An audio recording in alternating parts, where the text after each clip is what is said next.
Now then, if you could find out what the 12 basic performance characteristics of an outstanding winner are, you'd probably want to know how to do it, wouldn't you? Of course you would. Now, if there were a way that you could commit those to your memory from now on, you would probably want to know how to do that. In fact, just one listening to this session, that you could commit these to your memory and you could go and share these with your family members and your associates, you'd probably want to know how to do that, wouldn't you? And if I could teach you that on this program and you could learn it, you'd think I'd been a very good teacher and you'd been a very good student, wouldn't you? That's exactly what we're going to do. Now, in order for you to be able to do this, I'm going to teach you a little memory peg system. That memory peg system will stay with you for the rest of your life. It's memory peg words plus memory peg pictures. And you can use this for anything you want to use it for. You can use it to remember a list of grocery store items. You can use it to remember a group of items that you want to cover on a presentation to the board of directors meeting, in a speech, or whatever you want to do. So this memory peg system will stay with you. I will then come back and give you 12 unrelated items, and you will be able to give those right back to me. I will then tie those into the basic performance characteristics of winners. So, here goes the memory peg system. The memory peg word for number 1 is run. Repeat it after me 3 times. 1, run. 1, run. 1, run. The memory peg word for number 2 is zoo. 2, zoo. 2, zoo. 2, zoo. The memory peg word for number 3 is tree. 3, tree. 3, tree. 3, tree. The memory peg word for number 4 is door. 4, door. 4, door. 4, door. The memory peg word for number 5 is hive, like a beehive. 5, beehive. 5, beehive. 5, beehive. The memory peg word for number 6 is sick, like yuck. 6, sick. 6, sick. 6, sick. The memory peg word for number 7 is heaven, like up in the heavens. 7, heaven. 7, heaven. 7, heaven. The memory peg word for number 8 is gate, like a swinging gate. 8, gate. 8, gate. 8, gate. The memory peg word for number 9 is wine, like red Cabernet wine. 9, wine. 9, wine. 9, wine. The memory peg word for number 10 is den, like a lion's den. 10, den. 10, den. 10, den. Memory peg word for number 11 is football 11, because there are 11 players on a football team, and that's the only thing I could come up with 11. So 11, football 11, 11, football 11, 11, football 11, and 12, shelf, like a shelf on the wall. All right, you got those? Memory peg word for number 1 was 1, run. 2, zoo. 3, tree. 4, door. 5, hive. 6, sick. 7, heaven. 8, gate. 9, wine. 10, den. 11, football 11, and 12, shelf. Now, those are the memory peg words. I will now go through and give you 12 memory peg pictures.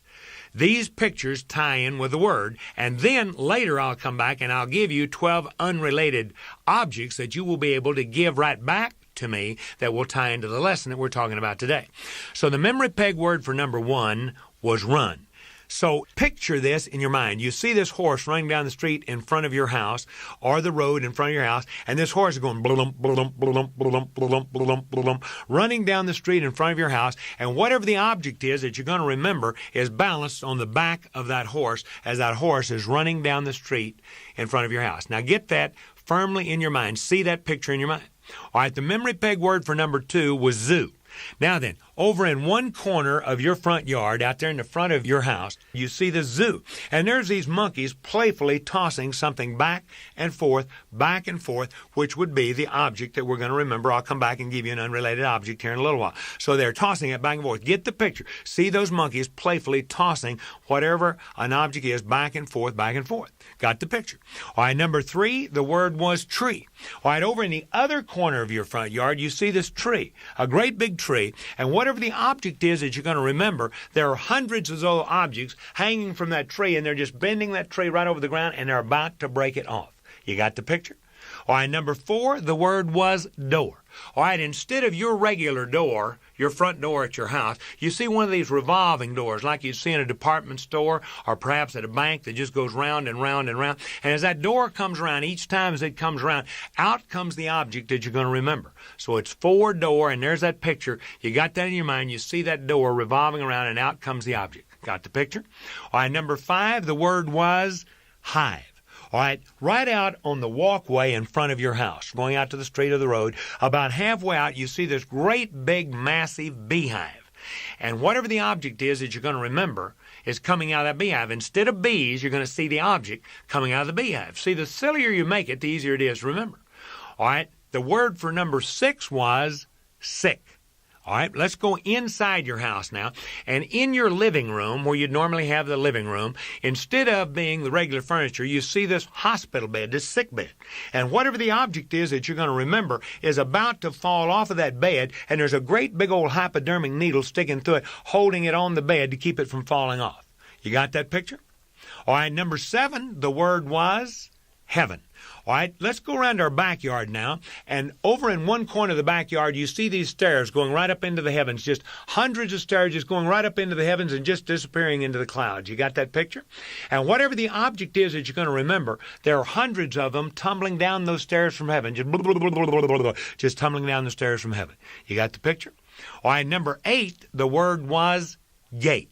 All right in the center of your backyard, you see this old wooden gate that's swinging back and forth, back and forth. And whatever the object is that you're going to remember is balanced on that old wooden gate as it swings back and forth, back and forth, back and forth. You got the picture?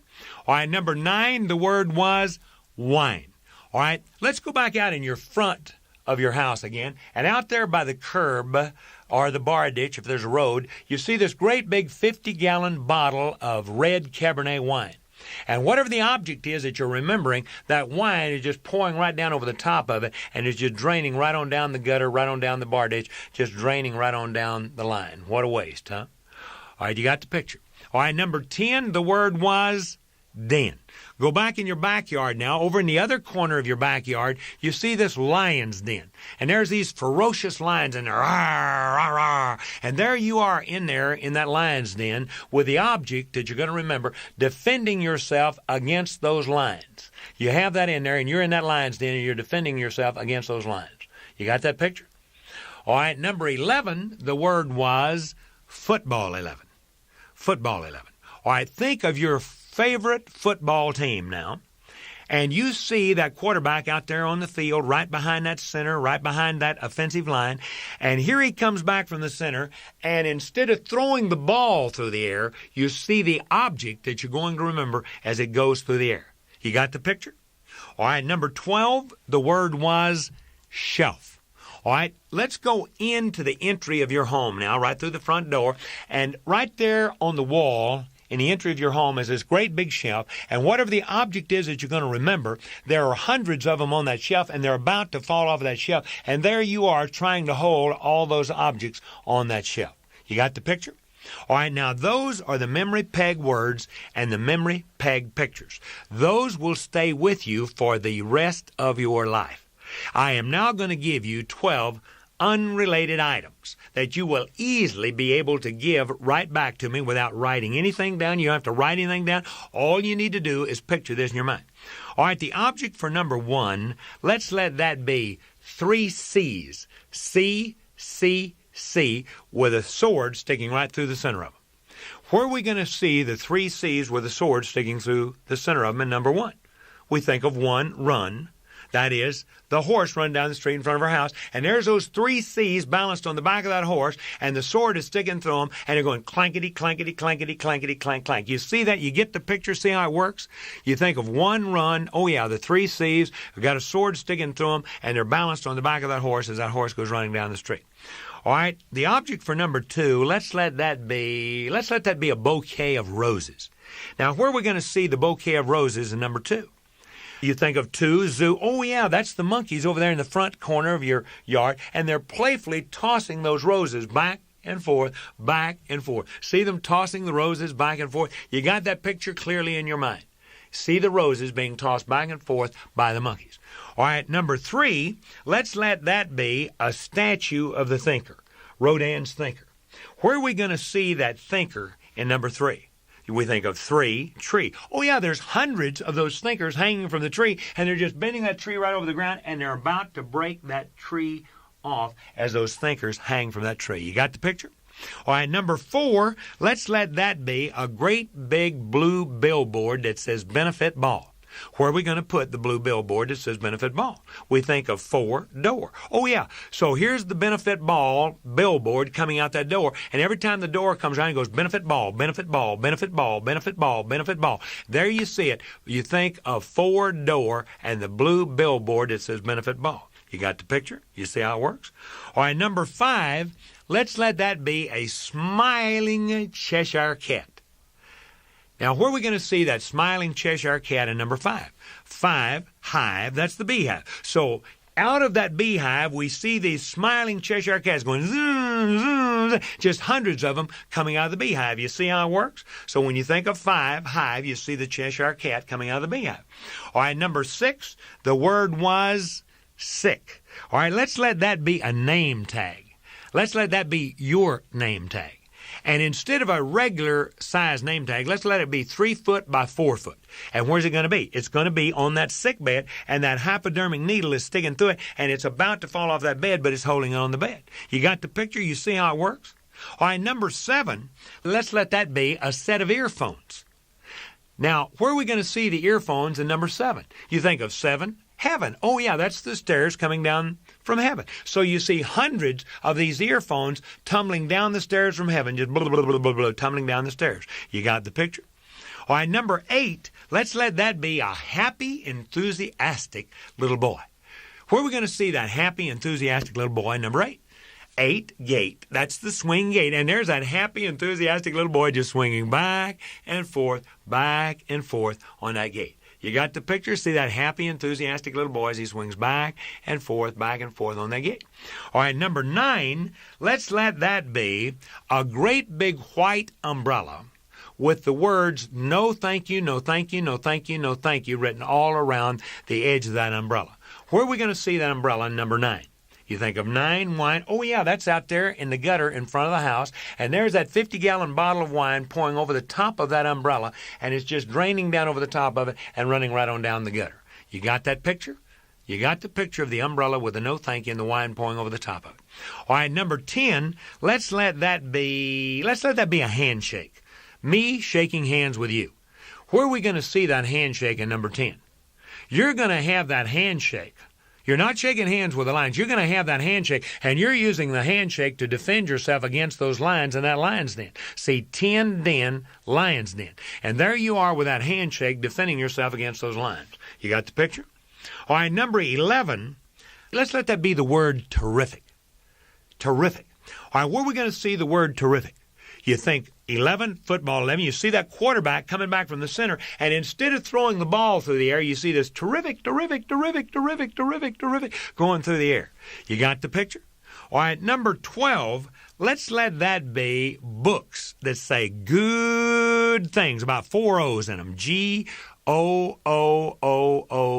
good things. Where are we going to see these books of good things? That's right, they're up on that shelf, falling off of that shelf, and there we are trying to keep those on that shelf, and number 12, those good things. Got the picture?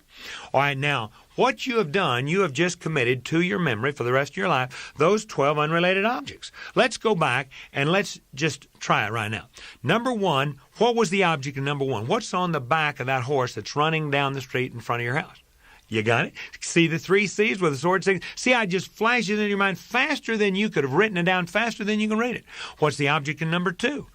The bouquet of roses. All right. 2 zoo. There's the monkeys playfully throwing the roses back and forth, back and forth. You see, I just comes right into your mind faster than you could ever write it, or you could receive it from any other means. Your mind is terrifically powerful. You have a good memory. What was the object in number 3? That's the thinker. Yeah, you think 3, tree. What's hanging from the tree? There's the thinker hanging from the tree. All right. What was the object in number 4? Oh, yes, coming out of the door is that blue billboard that says benefit ball, benefit ball, benefit ball as it comes around. You got the picture? All right, and number 5, what was the object in number 5? 5, hive, there's the beehive. What's coming out of that beehive? The smiling Cheshire Cat. See those smiling Cheshire? Just hundreds of them coming out of that beehive. All right, number 6, what was the word for that? Sick, that's right. And the hospital bed, and what's falling off that hospital bed? The name tag, and there's the hypodermic needle sticking through it, keeping it up on that bed. You got that picture? And number 7, what was the picture? 7, heaven, and what's tumbling down those stairs from heaven? That's right, it's those earphones tumbling down those stairs from heaven, those earphones. And number 8 was, what was the picture? Oh, yeah, that's that swinging gate, that happy, enthusiastic little boy swinging back and forth on that gate. You got that picture? See him swinging back and forth? And number 9 was that 50-gallon bottle of wine pouring over what? Pouring over that umbrella that says, no thank you, no thank you, no thank you, no thank you, no thank you. And it's draining right on down the gutter. You got that picture. See how it just pops right into your mind? And number 10, what was the object? That's right, 10 den. There you are in the lion's den. What are you using to defend yourself against those lions? It's the handshake. That's right. See how it just pops into your mind? You got that handshake in your hand, and you're using that to defend yourself against those lions. All right, and number 11, what was the object in number 11? You see that quarterback coming back, and what does he throw through the air? The terrific going right through the air. Got that picture? And number 12, what was the word? Shelf. And what's falling off of that shelf? The books that say good things. Hundreds of those books that say good things. See how you committed that to your memory? And you say, well, Ed, that's well and good, but so what have I done? What happens is you could now give me all 12 unrelated objects right back without any reference. For instance, if I were to ask you, what is number 2? You'd say 2 is, oh, that's the monkeys throwing the roses back and forth. What's number 4? Let's see, 4 door coming out of, oh, that's the blue billboard that says benefit, benefit, benefit, benefit. What's number 5? 5 hive. Oh, that's the Cheshire Cats coming out of the beehive. What's number 7? Oh, 7. Oh, that's the earphones tumbling down the stairs from heaven. What's number 8? 8 gate. Oh, that's the happy, enthusiastic little boy swinging back and forth on the gate. What was number 10? 10 den. Oh, yeah, that's the handshake, using the handshake to defend myself against those lions. And what was number 12? 12, oh, yeah, it's shelf. That's the good things falling off the shelf. See how you remembered those? And not only did you remember what I asked you, you remembered what I didn't even ask you. For instance, you remembered what? Number 1, what was number 1? That's the 3 C's. That's the 3 C's with a sword sticking through them. You remembered number 3. What was number 3? That was the thinker hanging from the tree. See, you not only remembered what I asked you to remember, you remembered even those things that I didn't ask you to remember. But you know what you've done? You have just committed to your memory for the rest of your life the 12 basic performance characteristics of outstanding winners in the workplace today. And those are included in that neat little folder that is in your package that says, winners develop the habit of doing the things that losers don't like to do. And whenever you open that up and you look at it, what do those 3 C's remind us to do? Those 3 C's remind us to don't criticize, condemn, or complain. Think of ways to improve the situation. The big rewards are paid for finding the solution, not the difficulty. In the workplace today, so many times, what do? We have a tendency to look for what's wrong instead of what's right. And we found that the winners, the real leaders in the workplace today, are those that look for the good things. They do number 2. And number 2 was the Bouquet of Roses. And the Bouquet of Roses remind us to do what? To show real, honest, and hearty appreciation. Let others know that they are loved. See, if a person that works with you, or your son or daughter, does 3 things wrong and 1 thing right, I'll guarantee you, if you will talk about the good thing that they did, tomorrow they will do more good things. So instead of criticize, condemn, or complain, show real, honest, and hearty appreciation. Let others know that they're appreciated. And number 3, what does that thinker remind us to do? It reminds us to think good thoughts about other people and yourself. And when you think those good thoughts, they are transmitting right into the mind of that other person. That thinker reminds you to do that. Whenever I talk about that, I'm reminded of a situation that happened in one of our classes some time ago. We had a gentleman in there, and he kept referring to his teenage daughter not too affectionately, sort of derisively. And I said, look, tell me about your daughter. I said, is she still in school? And he said, oh, yeah, she's a senior in high school. I said, how's her grades? And he said, she's making good grades. I said, has she been on drugs? He said, no, she hadn't been on drugs. I said, man, you have an awful lot to be thankful for by that daughter of yours. If she's still in school, she's making good grades, she's not on. I said, is she going to college? He said, I don't know. I said, you start thinking all the good thoughts you can think between now and next week's session. And next week when you come in here, you tell us the difference that has happened between you and your daughter as a result of thinking good things. He said, it's not going to work. I said, don't tell me it's not going to work. I said, you just start thinking all the good thoughts that you can think of her between now and next week. And you come in here and you tell the others in here what has happened as a result of doing it. And he said, well, all right. So next week he came in, he had a big smile on his face, and he said, you're not going to believe this. He said, I started thinking about my daughter and about how pleased and proud I am of her because she really is doing well.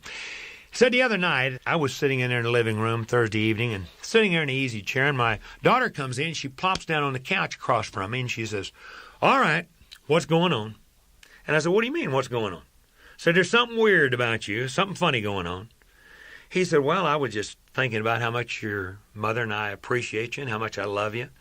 How pleased that I am that you are doing so well in school and you're making good grades. And I was just wondering if you were thinking about going to college. And she said, well, I have been thinking about it, and I've sent off for a couple of schedules, and I'm taking a look at it.